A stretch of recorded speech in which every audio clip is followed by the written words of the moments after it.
Hi. And welcome. So, today, let me just get right into it. Today, I want to discuss how to reconnect to your inner wisdom, also known as your intuition.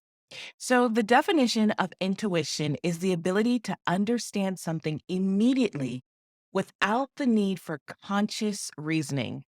In other words, it is bridging the gap between our conscious and our subconscious minds. Now, have you ever struggled to make a decision or to enter into a commitment because you just didn't trust your ability to make the right choice? How many times have you gotten that feeling in the pit of your stomach that something just was not quite right? Did you pay attention to your intuition then, or did you just ignore it? Deep in the core of all of us, we know what's best for us. But why do we have a hard time trusting that? You see, one of the reasons is that some of us were taught as children that we can't trust ourselves. Maybe we weren't able to trust our loved ones, or our loved ones weren't able to trust us. Sometimes life experiences shatter our trust in ourselves and in the people around us. Perhaps you can recall a time or an event in which you trusted yourself and the outcome was disastrous, maybe even painful. You see, the inability to trust yourself can stem from not knowing who you are and not knowing what's actually important to you. Other times, we know what's right for us, but we fail to honor it because we fear or we have external pressure. Or perhaps there's just a belief that we aren't worthy of whatever it is we're going after. Well, before we get into that, let me let you know who I am. Hi everyone, I'm Erica Trimnell. I'm also known as the Mindfulness Mistress on Instagram. I consult with organizations on trauma-informed mindfulness practices, as well as coach individuals such as yourself who are spirit-led, who feel limited currently. You maybe feel stuck emotionally, mentally, physically, and perhaps energetically. Well, I can help you get back your childlike passion for life. I guide people to pick up their purpose and uncover their ability to create the reality beyond their dreams. And that could look like living authentically, loving intently, and moving purposefully. You see, all of us were created with this innate inner wisdom, which guides our lives and serves as our inner truth meter. It helps us make important decisions, which are critical at times when we have to um, really rely on our trust and our inner selves. And they could be critical turning points in our lives. Some call this natural gifts, intuition, spiritual guidance, gut feeling, inner wisdom. Our intuition is a profound gift which connects our embodied physical self with our divine spiritual essence. The soul can communicate with our embodied self through a line of light, and we can actually develop this connection over time through acts of meditation, through prayer, and just the desire to know ourselves more deeply. Our intuition can be a great benefit at all times during our life, especially the ones of great stress and difficulty. In situations when we are facing unanticipated challenges, such as those loss of a loved one or illness, many intense emotions, um, our habitual supports our habitual supports are removed or shaken. I definitely can can attest to that. Um, and this could be a result of, people just leaving our lives or us putting up boundaries and removing those habitual supports. This can lead us, though, to feeling unmoored, adrift, without a hold, like we've lost solid ground or footing. And our intuition is great at helping us guide through these guide and navigate through these murky and a lot of times uncomfortable settings. Our intuition really acts as a guidepost and it points us instinctively towards the support that we need to get through these difficult times that we are facing. When our minds fail us because we are overwhelmed, stressed out, the inner voice inside us speaks the wisdom clearly and often repeats itself as often as necessary.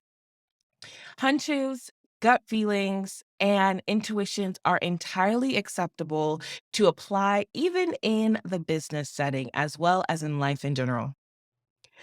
These following signs are really signs from the spirit, and they're guiding us to live our best life possible and help us out in times of need. So, are you aware of your own inner voice? Do you pay attention to it? By the way, I'm not talking about the one that puts you down, your inner critic. That is not what I'm talking about. I'm talking about the one that speaks very softly and perhaps maybe whispers ideas or suggestions to you. Sadly, the latter voice is one most of us don't really pay attention to. The more gentle one, the one that's our intuition, is often ignored. And some of us can't even hear it at all. You know, the great penny here is that our intuition really has our best interests at heart. And our shadow voice or our inner critic, the more louder, aggressive one, is the one that gets the most attention. And that does have our best interests at heart as well, but in a different way, in a more protective way. And so you might be asking yourself, well, what's wrong with this shadow voice or this inner critic who is protecting me? Well, unfortunately, its protection limits us. And ultimately, it erodes our well being at a soul level. And believe it or not, that's not good for our physical, emotional, or mental well being when you are unsatisfied on a soul level. Because slowly you will develop a nagging feeling that you are disconnected, which can manifest in so many different ways and have a rippling effect on your mood, on your self esteem, and ultimately your physical and mental health. But, we will talk about that a little bit more at a later time. I could totally go down that rabbit hole. So, the gentle voice of your intuition will, if you listen to it, it'll really stretch you beyond your comfort zone, but never more than you are capable of handling. It will challenge you, but it will also be there to support you. It always has your best interests at heart and at every level, physically, mentally, emotionally, spiritually. It will not only gently nudge you in scary directions, but it will yield huge and unimaginable results and rewards. But it can be scary, right? It can be hard, and it could tell you it's time to stop and turn around and course correct, which, for some people, that's challenging when you've got momentum and you're on a particular road.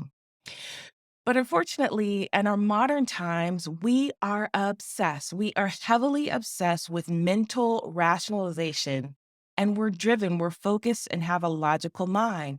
And therefore, the capacity to validate a higher process, which our intuition is difficult. So in other words, we have been placing a lot of emphasis on our logic and proving things and reasoning and not really listening to that gut voice inside of us that has our best interests at heart. And the scary thing about trusting our intuition, especially when it's new to you, is that it's not based in logic. And it's often what it suggests to you cannot be justified. It cannot be justified logically. You cannot reason your way into an intuitive solution. But I want you to know that with practice and trust, you will learn that the knowing that you get with your intuition is the right thing and is in your best and highest interest. It'll be easier to shrug off your own shadow voice or inner critic that often shows its rare hair I can't say it, that often rears its head, how about that? When you start practicing and trusting in your own intuition.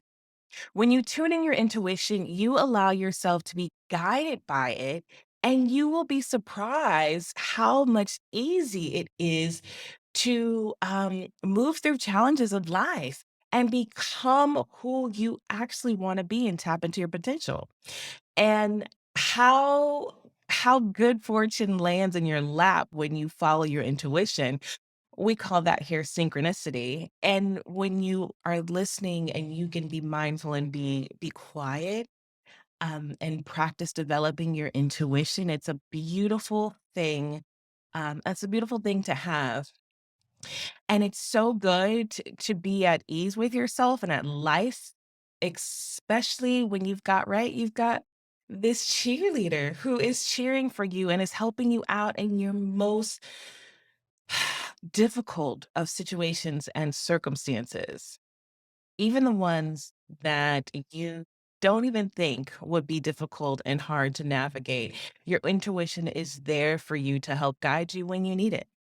So if you're not used to listening to your intuition or haven't fully developed it, learning to tune into it requires time and patience. Developing intuition starts by realizing first that you already have it. Intuition is just your mind using more of what you are consciously aware of. We all have this sacred ability to grow and strengthen our intuition. The more we use it, the more we can expand and evolve. Imagine your intuition as a muscle that needs exercise and nourishment to flourish. So let's take a look at the ways we can develop and or reconnect to your intuition. So the first tip that I have for us today is I want you to think less and feel more. So, as I talked about earlier, how society, we are so heavy on the mental rationalization and logic. Our cognitive brain thinks, but our intuition is what feels. Our minds are always reasoning, thinking, questioning their way through the day. And after so many years of this, we don't even realize when it's happening. If people could hear all of the questions, right? All the reasonings, our cognitive brain is bouncing around all day. I'm pretty sure they would think that we are crazy. I know I think that I'm crazy sometimes when I listen to all the thoughts that come through my head, and a lot of times they contradict each other, which makes no sense at all, right? So, what I want you to do to really develop your intuition is try to slow down. I want you to feel more. Feelings that are grounded in your body are also grounded in truth. These feelings will never lie. And learning to listen to them more, pay attention, slow down. When you pay attention to those little signs and signals that our body gives us, maybe your heart is beating faster, you get hot, you start feeling cold, you get a tingling sensation, you know this situation, you meet someone, right? And immediately you know something is off about this person. You could feel it. You don't know exactly what it is, but something just isn't right. Maybe they're lying to you, or maybe they're treating someone or you poorly. Your body can feel that and alert you that there is trouble ahead. And if you pay more attention to these physical signs and cues, you can avoid an uncomfortable, painful, or awkward situation.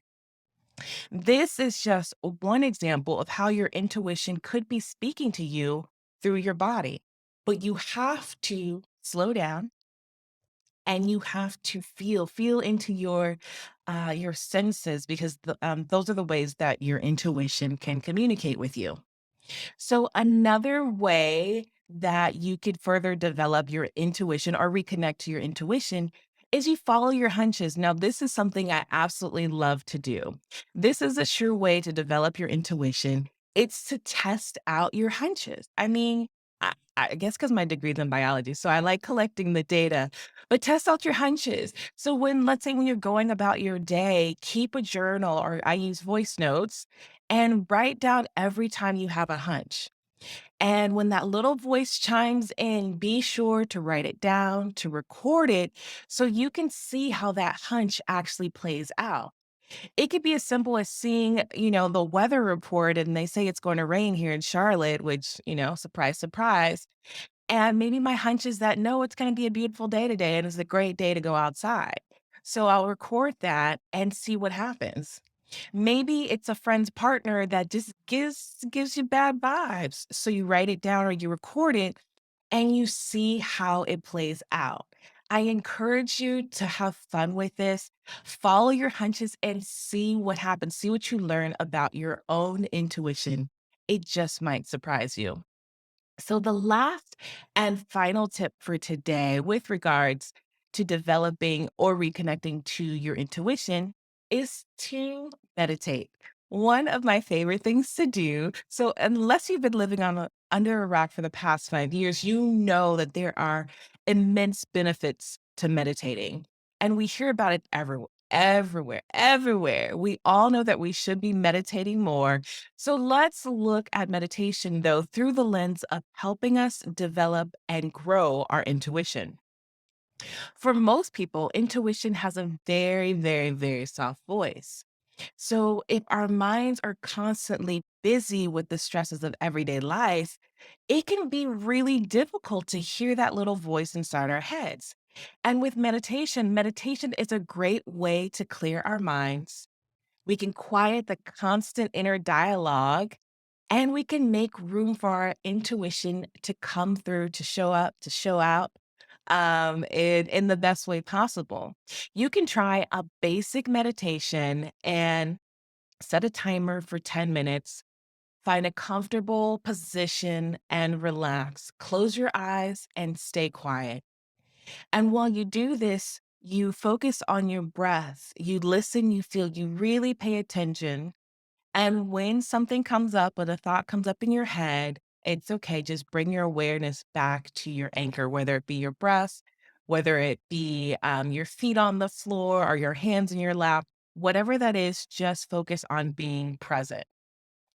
And then once the 10 minutes is over and the timer goes off, open your eyes and write down any thoughts, any messages, any feelings, any insights that you have during or you had during your meditation. And this will help you, one, not only to develop your meditation practice, but this will help you develop your intuition because you got quiet enough to listen to the voice inside your head. The soft voice, not the loud voice. That the loud voice, we want to turn down the volume. If ever you need help with developing your meditation practice, I do have a blog post, a fantastic blog post that talks about all you need is 15 minutes a day to create a meditation practice. And the meditation doesn't have to be what some people might think of transcendent. I can't speak today. A transcendental meditation. It could be a walking meditation. It could be a dance meditation. Just find a meditation that works for you, and in all of those, you are able to connect with your higher self and then develop your intuition, no matter what. So we learned today that developing our intuition by thinking less, feeling more, following our hunches, and meditating is powerful. Your intuition is a powerful thing that should be nurtured and developed in order to get the most out of your life. It can provide us with guidance during these difficult times, alert us of danger, illness, and can help reduce negative effects like doubt, confusion, fear, and worse, anxiety. However, intuition is really interesting because the more you listen to it, the more feedback it gives you. It's like that good friend you have, the more you listen to her or him, them or they, right? Then the more they start opening up and telling you about their problems. Think of it like that. So therefore, you really need to practice trusting and paying attention to your intuition, to your unconscious mind and all the information it wants to share with you. One thing I will note is that with any psychic intuitive abilities, you have to work on your psychological baggage. And I really can't stress this enough because all the information that is is processed and accessed through your unconscious mind, it gets filtered through your psychological baggage. So if you have an issue that you do not want to deal with, you will find that your intuitive information might be a little distorted. You might have to dig through some things, or look at it sideways to really understand what it is saying to you. So I really want to make that note clear. You've got to deal with any baggage as it comes up, because like you will get some interesting messages. And your intuition has also a way of making you deal with past pain and trauma that needs to be cleared out, anyways. So many people have found too that they are blocked by the spirit because of their unwillingness to tackle their own issues. Well, we don't want this, and we want our internal guide, our internal wisdom to always be with us. So I'm a big proponent of, just dealing with your stuff. It's part of life. It's part of the journey. Well, that is all that I have for you today. I want to thank you so much for watching. Again, I am Erica Trimnell, and join me next time where I will talk about how do you know that you need boundaries. Bye.